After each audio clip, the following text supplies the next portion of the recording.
Repetition of the article. বিভিন্ন সেন্টেন্সের মধ্যে দেখবে আর্টিকেলের রিপিটেশন হয়ে থাকে, সেটা এ হতে পারে, অ্যান হতে পারে, দা হতে পারে। সেই সেন্টেন্সগুলোর মধ্যে আমরা আজ দেখে নেব যে আর্টিকেল রিপিট হওয়ার সাথে সাথে কিভাবে ভার্বের পরিবর্তন ঘটছে, কিভাবে ভার্বের পরিবর্তন ঘটে যাচ্ছে, কখনো ভার্বটা সিঙ্গুলার হয়ে যাচ্ছে, কখনো ভার্বটা প্লুরাল হয়ে যাচ্ছে, এবং সেই অনুযায়ী সেন্টেন্সের অর্থও পাল্টে যাচ্ছে। তো চলো আগে আমরা সেন্টেন্সগুলো দেখি এবং আজকের এই ক্লাসে রিপিটেশন অফ দ্য আর্টিকেল এটাকে নিয়ে আজ আমরা আলোচনা করি। প্রথম সেন্টেন্স দেখো, the headmaster and the secretary are coming. এখানে দেখো the headmaster and the secretary. হেডমাস্টারটা কি, কোন পার্ট অফ স্পিচ? না, নাউন। সেক্রেটারি এটাও নাউন। তাহলে প্রথম পয়েন্ট আমাদের ক্লিয়ার হলো, হেডমাস্টার হলো নাউন, সেক্রেটারিও নাউন। এবং দেখো দুই নাউনের পূর্বে দা এই আর্টিকেলটার রিপিটেশন হয়েছে, রিপিট করা হয়েছে। হেডমাস্টারের আগেও দা বসেছে, সেক্রেটারির আগেও দা বসেছে, অর্থাৎ দা এই আর্টিকেলের রিপিটেশন ঘটেছে। যখনই হেডমাস্টারের আগে একটা দা বসাচ্ছি, সেক্রেটারির আগে একটা দা বসাচ্ছি, তখনই এর মানে হচ্ছে যে হেডমাস্টার একটা আলাদা ব্যক্তি, সেক্রেটারি আর একজন আলাদা ব্যক্তি। হেডমাস্টার যদি অমল বাবু হন, তাহলে সেক্রেটারি হলো সুমন বাবু। তাহলে দুজন আলাদা ব্যক্তি, সেই জন্য এখানে সাবজেক্টটা হচ্ছে প্লুরাল, প্লুরাল সাবজেক্ট। সাবজেক্টটা প্লুরাল সেন্সকে কনভে করছে, সেই জন্য এখানে ভার্বটা হলো প্লুরাল, আর হলো। তাহলে হেডমাস্টার আলাদা, সেক্রেটারি আলাদা। পরের সেন্টেন্সটা দেখো, he has a black and a white dog. এখানে ব্ল্যাকটা কি? Adjective, ADJ, adjective. হোয়াইটটা কি? এটাও এখানে অ্যাডজেক্টিভ। ব্ল্যাক একটা অ্যাডজেক্টিভ, হোয়াইটও হলো অ্যাডজেক্টিভ। এবং এই দুই অ্যাডজেক্টিভের পূর্বে দেখো এ এ এই আর্টিকেলের রিপিটেশন ঘটেছে। দুটো অ্যাডজেক্টিভের পূর্বেই আমরা আর্টিকেল বসিয়েছি, এই আর্টিকেলকে বসিয়েছি। এর অর্থ কি হচ্ছে? He has a black and a white dog. সেই ব্যক্তিটির তার কি রয়েছে? একটা কালো কুকুর রয়েছে এবং একটা সাদা কুকুর রয়েছে, দুটো আলাদা আলাদা কুকুর। একটা, দুটো, দুটো কুকুরকে বোঝাচ্ছে। He has a black and a white dog. আবার একটা দেখো, give me a red and a blue bag. Red এটা এখানে কি? Adjective, blue adjective. দুটো অ্যাডজেক্টিভ, আলাদা আলাদা অ্যাডজেক্টিভ, এবং দুটোর পূর্বে দেখো এই আর্টিকেলের রিপিটেশন ঘটেছে। এর দ্বারা কি বোঝাচ্ছে? Give me a red bag, give me a blue bag. আমাকে একটা লাল ব্যাগ দাও এবং আমাকে একটা নীল ব্যাগ দাও। দুটো আলাদা আলাদা ব্যাগের কথা বলা হচ্ছে। তাহলে এই তিনটি সেন্টেন্স যে আমরা দেখলাম, শিখলাম, বুঝলাম, এখান থেকে আমরা কি কি শিখলাম, কি বুঝলাম?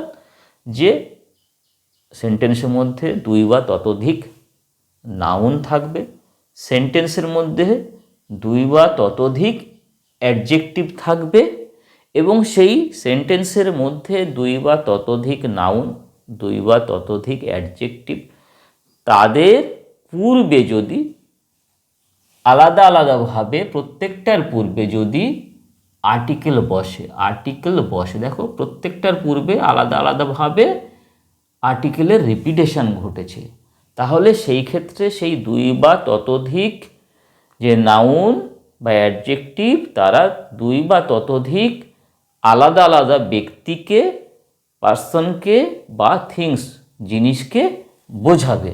তাহলে হেডমাস্টার এখানে আলাদা, এখানে ব্ল্যাক ডগ সে একটা আলাদা কুকুর, হোয়াইট ডগ সে একটা আলাদা কুকুর, রেড ব্যাগ আলাদা একটা ব্যাগ, ব্লু ব্যাগ আলাদা একটা ব্যাগ। তাহলে এখান থেকে আমরা কি শিখলাম?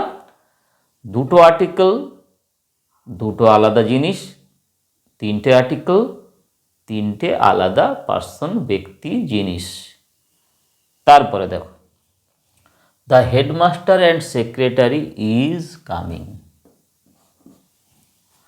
এই সেন্টেন্সে দেখো, এই সেন্টেন্সের সঙ্গে এই সেন্টেন্সকে পাশাপাশি রেখে দেখো, এটা নাউন, এটা নাউন, আগেই আমরা বলেছি।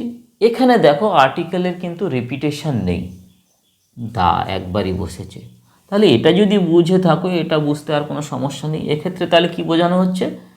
হেডমাস্টার আর সেক্রেটারি একই ব্যক্তি। হেডমাস্টার যদি অমলবাবু হন, সেক্রেটারিও কিন্তু অমলবাবু, একই লোক।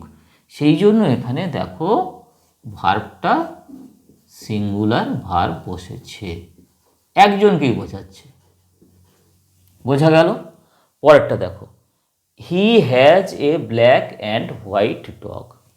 এর সঙ্গে মেলাও, এটা অ্যাডজেক্টিভ, এটাও অ্যাডজেক্টিভ, কিন্তু আগের বারের মতো এখানে কিন্তু ঘটনাটা ঘটছে না। এখানে একবারই বসেছে এ, হোয়াইটের আগে কিন্তু বসেনি। তাহলে এটা এখানে কি বোঝাচ্ছে? যে he has a black and white dog, তার কুকুরের সংখ্যা কটা? এখানে একটা, একটা কুকুর। এবং সেই কুকুরের রঙটা কেমন? সে কুকুরের গায়ে কখনো কালো রং রয়েছে, আবার কখনো সাদা ছিটে ছিটেও রয়েছে। একটাই কুকুরকে বোঝাচ্ছে। Give me a red and blue bag. এখানে দেখো একবারই আর্টিকেলকে বসিয়েছি। তাহলে এখানে ব্যাগের সংখ্যা কটা? একটা। এবং এই যে ব্যাগটা, এই ব্যাগটার মধ্যে কালারের কম্বিনেশন কি? রেড, লাল কালারও রয়েছে, আবার নীল কালারও রয়েছে। এবং দেখো খেয়াল করো যে আর্টিকেলটা বসছে প্রথম নাউন বা প্রথম যে অ্যাডজেক্টিভটা তার পূর্বে বসছে। আর্টিকেল একবারই বসছে, প্রথম নাউন বা প্রথম যে অ্যাডজেক্টিভটা রয়েছে তার পূর্বে একবারই বসছে। তাহলে একটু সোজা করে বুঝে নাও যে একবার একটা আর্টিকেল একজন ব্যক্তি বা একটা জিনিস, আর দুটো আর্টিকেল দুবার বসছে বা তিনবার বসছে, তাহলে সেক্ষেত্রে তারা আলাদা আলাদা পার্সনকে অথবা থিংকে বোঝাচ্ছে। বোঝা গেল? He is a better politician than a historian. এখানে কম্প্যারিজন বোঝাচ্ছে, বেটার। এটা কি করছে? কম্পেয়ার করছে, কম্প্যারিজন বোঝাচ্ছে। এক্ষেত্রে দেখো সেই আর্টিকেলের রিপিটেশন ঘটেছে, he is a better politician than a historian. এখানে হিস্টোরিয়ান ঐতিহাসিক, এ একটা আলাদা ব্যক্তি, ইনি একজন আলাদা ব্যক্তি, আর পলিটিশিয়ান ইনি একজন আলাদা ব্যক্তি। He is a better politician, তার যে রাজনৈতিক সত্তা সেটা আর একজন যে ঐতিহাসিক রয়েছে তার থেকে, তার মধ্যে বেশি করে প্রতিভাত। এই যে এ হিস্টোরিয়ান ইনি একজন আলাদা ব্যক্তি, এ পলিটিশিয়ান ইনি একজন আলাদা ব্যক্তি। আর্টিকেলের রিপিটেশন ঘটেছে, দুজনে আলাদা হয়ে গেল। He is a better politician than historian. এখানে দেখো আর্টিকেল এ একবারই বসেছে, এর মতো এখানে কিন্তু বসেনি, এখানে বসানো হয়নি। তাহলে এখানে মানুষ একটাই, সেই মানুষের মধ্যে কোয়ালিটি রয়েছে। কি কোয়ালিটি? তার মধ্যে ইতিহাসবিদের সত্তা রয়েছে এবং তার মধ্যে একই সঙ্গে রাজনীতিবিদের সত্তাও রয়েছে। এবং সেক্ষেত্রে এই যে দুই কোয়ালিটি, সেই দুই কোয়ালিটির মধ্যে যে পলিটিশিয়ানের যে সত্তাটা সেটা আপার হ্যান্ড নিয়েছে। এখানে কিন্তু ব্যক্তি একজনই হলো। এরপরে এটা দেখো যে কম্প্যারেটিভ, সেটা যদি অ্যাডভার্ব হয় সেক্ষেত্রে আমরা দুটো আর্টিকেলকে দুবার সেই কম্প্যারেটিভের ক্ষেত্রে, সেই অ্যাডভার্বের ক্ষেত্রে দুবারই বসাবো। The ফাস্টার, the better.